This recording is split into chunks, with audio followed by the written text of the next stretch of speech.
there's drama amongst the airline people, and it made it to the frequent flyer website of all things. Of course it did. So I'm just going to read what this says, and then we can talk about maybe what actually happened or allegedly happened or have not. So according to 1 Mile at a Time, in this post, a United pilot's flight in a Southwest Jumpseat. How this incident got reported. What, these aren't even sentences. What is this? What a terribly messy situation. Bottom line. Why did I need that? I don't need that. Know. So anyway, it's common for pilots to commute to work, as we all know, because commuting is the worst. Well, I think I'm the only one that knows that. Commuting sucks. I commuted for a whole month. It was horrible. It's terrible. It's the worst possible, like basically the worst parts of the Bible. If you want to put that in there, it's biblical times. I agree. Especially, you should get yourself a car that you could just drive to the airport. You're right there. Volkswagen makes great ones, but continue with your boy. All right. Anyway, in the event there are no seats in the cabin, they can also fly in the cockpit, or as we like to call it, the flight deck. Jump seat, with the permission of the captain in charge of the flight, not the captain not in charge of the flight. This is generally a courtesy that is extended, though discretion always lies with El Capitan. True story. Right. So anyway, here's how the story starts off. A fairly junior United first officer allegedly was flying in the jump seat, allegedly, of a Southwest 737 from San Francisco to San Diego, allegedly. The jump seater noticed that the first officer flying, allegedly, who also was a new hire, was using the speed brakes without flaps and recommended that he may want to add flaps, allegedly. The captain told the first officer to add power and cut the speed brakes, then he deployed flaps. The captain thanked the pilot in the jump seat for bringing this to their attention. The flight landed without incident, and everyone went on their merry way, allegedly. Okay, up until now, this story is straightforward enough. In many ways, a pilot in a jump seat is supposed to be an extra set of eyes and ears in the cockpit. The pilot's flying, know if anything's wrong. Sound like the pilot was doing simply that. Unfortunately, that's not where the story ends. When the Southwest captain of the above flight reported for his next trip, he learned that an incident report had been filed against the crew in relation to the previous trip. Unsurprisingly, the captain took major issue with this, even got the Southwest Airline Pilots Association involved. This has caused a bit of an issue between unions. Initiatives believe that the pilot in the jump seat was the one who called the FAA, which most people agreed crossed the line. After all, she let the pilots on the flight know of her feedback, and that should have been the end of it. She was going to report the incident to any party. It should have been the union channel, not the FAA safety hotline. As it turns out, however, what reportedly happened is that the jump seat pilot told a trusted agent / friend about the incident she witnessed. That person then called the FAA safety hotline about the incident without even letting the jump seating pilot know.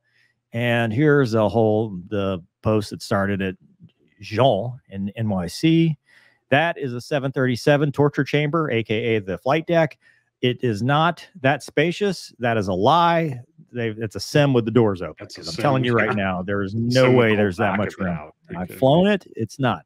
So it's caused quite a bit of stir. The name of the pilot of the jump seat is out there. She's facing backlash from other pilots. Some Southwest pilots are now reportedly refusing to allow United pilots into their jump seats. And unions are sending out memos regarding proper etiquette when flying the jump seat. Situation is tricky about the trusted friend. Bottom line, United Airlines pilot was recently flying the, it just repeats the whole thing. And then there's some comments. And if you go to the airline pilot, which I'm not going to show the airline pilot forums, but if you go to the forums, there's a little bit of, would you call it? Clarification post. And from someone who has intimate knowledge, she was not a new hire, not new to commercial aviation, did not call the FAA. She has proof of that. There are no jump seat denials that have occurred either airline as a result of this. Both they knew about the FAA. It didn't happen. Blah, blah, blah. So here's the thing. Social media has made this so much worse. It's so much worse. Like airline pilots in general, we're pretty bad. I mean, we're pretty terrible, especially with the mob mentality. I mean, anytime, you go against the whole of the system, the grain, whatever, it becomes an issue. And airline pilots, especially jump seat rumors. I mean, how many rumors have you heard from the training center? Have you heard from the jump seat, from an FAA guy on the jump seat? We're all getting Concorde SSTs next week. There's always these stupid rumors that never become true. But social media has become the accelerant to that fire. So in this case, something happened, right? So the jump seat, from what I understand, having read this and putting it all together, this jump seater was on the flight. They were slowing down going into the airport, and as happens, they were decelerating, and whoever, they put the speed brakes out, turned to do something else, probably setting up the approach or whatever. The speed fell below the up bug. I think Wombat, you and I were talking about this. Is that not a thing on the Airbus? Green dot. Green dot. So in the 737, you've got bug speeds that show up, and it says up, and up is where flaps. Time to because it goes both ways, right? As you accelerate, Clearly. you put the flaps up at the up bug, and then you need to put at least some flaps down when it gets slower than the up bug. No, the up bug is the down bug. It's a Boeing product, dude. It's Boeing. That makes a lot Listen, yeah, it's careful on that. We don't want you to have any accidents. Yeah. Wombat loves his life, and he's very happy of anything happening. So anyway, speed decayed below that, didn't get into a stick shaker, was never any safety of flight issue. And the jump seater said, hey, check your speed. Oh, okay. Put the speed brake back in, accelerate, wham, bam, thank you, ma'am, literally. And so the dispute at this point is whether the jump seater reported it to the friend or reported it to the FAA. You know, the jump seater is basically saying, I didn't do that. I just told my friend who reported to the FAA, which, by the way, what a terrible friend that would be. But did it get reported to the FAA? That's the thing. Yes, it did. It get, according to the unions, we've had union emails go out. It has gotten reported to the FAA. Okay. And so I think both sides are wrong here. This is Mover's opinion, doesn't represent anything. Please don't ban me from your jump seat for the love of all that's holy, because commuting sucks. You can always ride on my jump seat. That's what she said. So are we still talking about flying? I don't know, dude. Anyway. Now we're in a weird world. So dude, we should do a podcast from the jump seat. That'd be the ultimate cancel. Yeah, of course. So here's why I have a problem. From the jump seater's perspective, it's a non-event, right? You debrief it, you go, hey, this happened. Okay, cool. It wasn't a safety of flight issue. There's no reason for this story to even have been told unless she was just like, hey, I helped out or whatever. And then the friend is an idiot if that's what happened, or if she's the one that did it, or he or whoever it was. This should never have gotten reported to the FAA. It's a non-event. It's not something you do. And really, if you've got a problem with somebody that you're jump seating with, you tell them. Or if that doesn't work, you use the union channels, your jump seat committee. Really, that's who you talk to. Is the jump seat committee. 100%. You go to the jump seat committee, they talk, whatever. Done. Okay, now here's why I have a problem with everyone else. Why are we getting pitchforks out for something this stupid? Because there's nothing bad happening right now. And this makes us look bad. And the royal we. It makes the entire industry look bad. We already have a tendency to like, oh, well, I'll ruin their career and stuff. That's got to stop. Because you cannot say this happened and she's banned. Like if you go to the Airline Pilot Central forums, you will see she's banned from my jump seat. I'm going to ruin her career. They posted her picture. They posted her employee ID. They went all the way out, which, by the way, you're setting yourself up for a lawsuit, first off. But second, what message does that send? If I am an airline professional and somebody says, hey, that flight was unsafe, I reported to the FAA, and my reaction is to go turn around and blacklist that person forever, that tells the rest of the world that we are a good old boys club, that all we want to do is protect ourselves and safety is not a thing. You don't think, let's say that LaGuardia thing had been a mishap and it could have been avoided by a jump seater. Are we saying we cannot report something that could be a threat? You're a whistleblower at that point. You have violated so many levels. Now, granted, is that the proper channel? No. But once it's done, the system worked, because what happened is the FAA got it. They looked at it and they said, this is nothing. They said, hey, you guys remember this? Yep. Did anything happen? Nope. Okay, nothing. There were no negative consequences. If we're that afraid of somebody reporting us to the FAA that our entire livelihood will be taken from that, there is a bigger issue, and we are not promoting a safety culture. We are creating this mob mentality that if you speak up against the mob, we're going to ruin you. We're going to take away everything you've ever worked for, instead of perhaps the jump seat committee calling this person and saying, hey, what did you do? Oh, I told my friend, don't do that. Okay. We worked it out. We smoothed it over. There is no reason this is a public story. None. And everybody that responded and said that I want to ruin this person's career, I want to blacklist them, they'll never ride on my jump seat. Dude, it's the captain's jump seat, but it ain't your jump seat. It's the company's jump seat. I hate to tell you this, but you don't own that airplane. You may be the PIC, you may have the authority, but it's not your airplane. So like it irks me. I don't know. Wombat, what do you think? No, I agree 100%. And the other side of it, because you've covered my thoughts on, you know, how it looks from our side, but now think about it from the side of somebody jump seating in the future that sees something unsafe. Do they not say it? Do they not? That's 100%. The more dangerous. I mean, I think it's ridiculous that all the keyboard warriors that are airline pilots sit there and just look for something to bitch about. That's all they do. That's all it is, right? The industry's too good. We're making too much money. So let's complain about something because, damn it, they took my pension and they did this and they did this. Listen, here's a news flash for everybody in the world. Everybody's been through some crap. Your career didn't go the way you wanted. I had a conversation once with a captain who sat there and talked to me about how I don't understand because they took his pension. And I said, okay, think about it this way. When I joined the Navy, I expected to do 20 years and get an active duty pension. I did not because of circumstances that happened in between. Do I blame the Navy for taking my pension? No, I adapted, overcame, and I went a different path. Period. Let it go, man. You're stalking your ex-girlfriend on Facebook and it's getting weird. You got to let that crap go. So that side of it is that. But the other side that concerns me way more than any of the old timers or whoever's on these forums that are just sitting there. Oh, I think they're young. Bored. I don't think these are all just young old timers. Maybe they are. These are some of the. Yeah. Anyway, go ahead. If they're young, that's worse because they learned that behavior from a generation ago.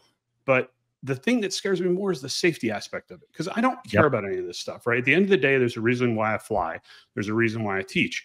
It's because I want people that do not fly and do not teach to feel comfortable getting on airplanes around this country and going to see grandma, go on a vacation, go on a honeymoon and have fun with it and be able to have that freedom. If you take the safety aspect out of this job, they don't have that anymore, which fundamentally takes away the freedom that all of us have worked so hard for. So that's my other issue is now forget this jump seater and what happened. Now all jump seaters are like, dude, do I really want to say that they're slow, or do I want to say like, hey, your gear's not down? You know what I mean? It's like, that's ridiculous. Like that is ridiculous. And it's like, how about we go back to being a team, looking out for each other, taking care of our own, taking care of each other, and building ourselves stronger together so everybody has a great career. I don't like, why is this us versus them? And like, I just don't get it. I do not get that. And if anybody wants to get on here and be like, Wombat, you don't know, you didn't live through it, we can have an offline comment. And both of these two gentlemen above me are going to nod as soon as I say this. We can have an offline comment about how things in careers aren't fair, don't go as planned, and how you have a choice to overcome them. Yeah. Period. That's ridiculous, man. Yeah. So my take on it is, obviously, I love it, Doug. my take on it is obviously, where do we get our news from? I mean, what to believe, right? So, hypothetically, if this was true, that person, like, you don't do that, right? You don't go straight to the top. You go through the committee, like we talked about. When I first saw it, I don't fly a whole lot, but I'm still, looped in. When I first saw it, we need to focus on safety for everybody else, because Gonky occasionally goes out there and flies, and it's scary. Right, but I saw this and I was like, oh, that gal's, she's gonna get ruined. Is exactly what I thought. 100%. And then the chat starts going, and I'm like, the whole idea of banning like all of a company over one person, number one, that's wrong, right? You don't ruin it for everybody for one person if this even actually happened, right? And then I tell you, the thing that I saw her ID and it said 777 FO, like San Francisco, and I'm like, it's not a new hire. Well, you don't know. They are getting. Yeah, I think they are getting because it's such a terrible quality of life that it just you can't tell with that. But I don't know. That's a thought that's the first thing in my mind. That's an old mentality for you, dude. I'm telling you, nowadays new hires are going wide body. They got street captains. Like I said, I don't fly much, so I don't really keep. Let's go back to what. But what I'm getting at is, I saw that and I was like, I wonder if this story is true or not. That was the first time in my mind. I was like, I wonder if this story is true or not. Because here's the thing, man. Like, I'm the tin hat guy now, right? Like any crazy idea we accidentally landed on Mars instead of the moon. Oh, it's possible, right? So I'm all for it, right? So, but at the same time now, I question everything, and from my own pilot group, I tend to trust the news that I get there more so than just if I turn on the news, watch it on TV. So it's a reminder to me, you have to be careful where we get our news from.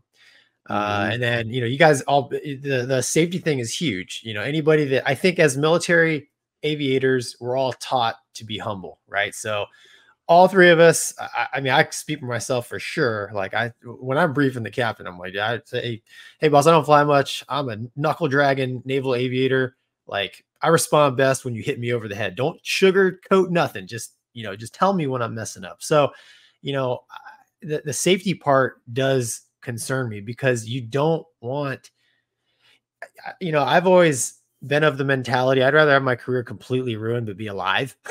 Sure. 100%. But that's it's unfortunate, because this gal, she's probably been run through the ringer, and she really didn't do anything other than think about it. I'm sorry, man. I went on another tangent in my brain. I need to get more sleep. But well, hold on. You said safety. Now, I wanted to hit on what you said, Wombat, because I always say we do these mishap reports, and we have talked about so many near like one thing changes and we're talking about a mass casualty event. And I always talk about, but for the grace of God, go I, because it could happen to anybody. Oh, like, any of us can make mistakes. 100%. And the Swiss cheese is just like, it's just slowly lining up. And if you create a culture, even because I think you're right too. Yes, the proper way to do this. I mean, because that's going to be the reply, right? Well, it's not saying you can't speak up on the jump seat. It's saying that you got to go through the proper channels and speak up there. I get it. But if we are going to have a mob mentality, when things, this harkens back to like the early union days where it's like, we take you outside, beat the crap out of you because you didn't vote the right way. Like this is beyond the pale of it. And Gonky, you're right. We should take a skeptical eye to the news, but guess what is true? The reaction. I can show you the post. I can show you the post, and I can show you the reaction. This person should never have made it to public eye, because this should have all been handled internally. This should have all been debriefed. And I don't think it's a one mistake jump seat. Like, even if it were true, even if it did happen, I think you educate and you say, we don't do that here, because there is no harm, no foul. Nobody got in trouble. Nobody was in danger of being in trouble. And if they had done something worthy of the FAA, then guess what?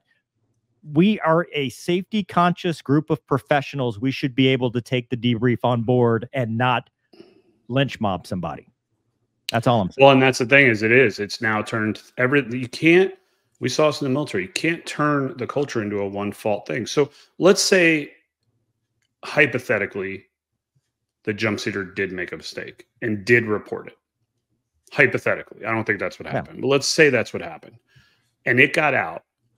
Like, all these people that are online that are just keyboard worrying how, they're not riding my jump seat, it's my profession, blah, blah, blah. I'm sure there's comments about their pension and there's comments about something and mixed into all this because you have to. They don't take a second to think about what they just did to that person's life. Right? Suicide, dude. What there's that. Let's not even go. And I agree with you.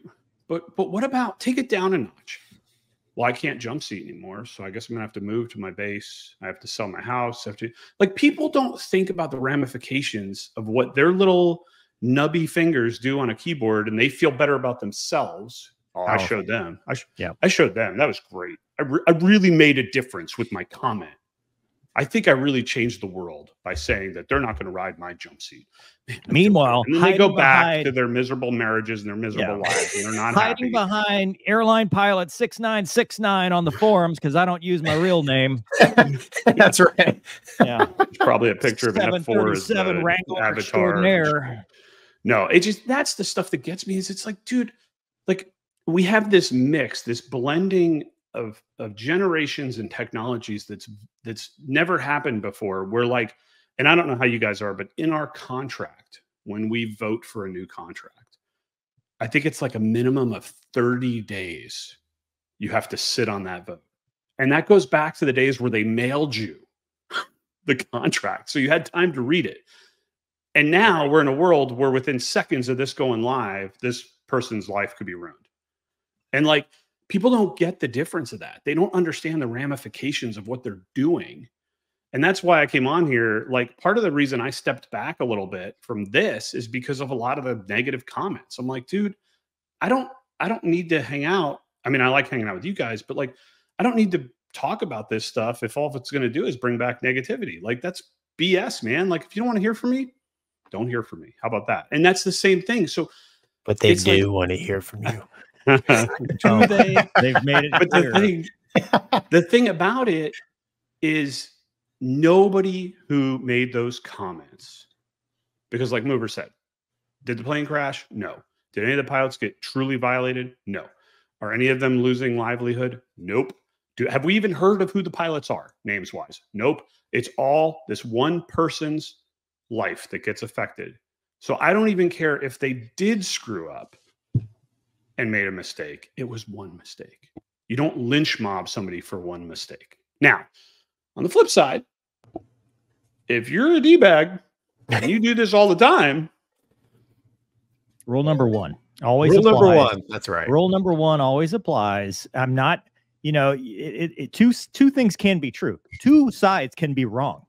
Like, it is possible to say 100%. That both sides are incorrect, which is exactly, I'm not even riding the fence. I think they're both wrong.